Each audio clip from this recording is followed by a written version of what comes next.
What are factory images for Google Pixel? Factory images for Google Pixel are binary files that allow you to restore your Pixel device to its original factory firmware.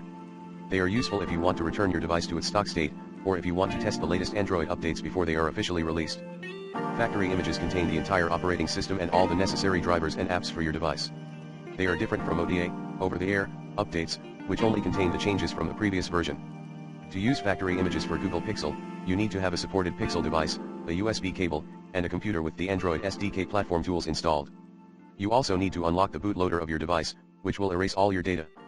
Then, you need to download the factory image file for your device model and Android version from the Factory Images for Nexus and Pixel Devices page. You can also find the factory images for the Google Pixel tablet, a new device that was announced at Google I/O 2023, from the same page.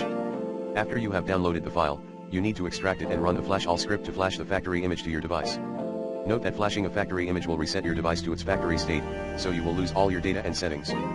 You will also need to relock the bootloader after the process is complete, if you want to receive OTA updates in the future. Flashing a factory image is not a recommended or necessary procedure for most users, as it can be risky and complicated.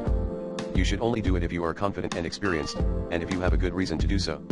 Otherwise, you may end up damaging your device or voiding your warranty. Learn more. 1. Factory images for Nexus and Pixel devices Google Play services.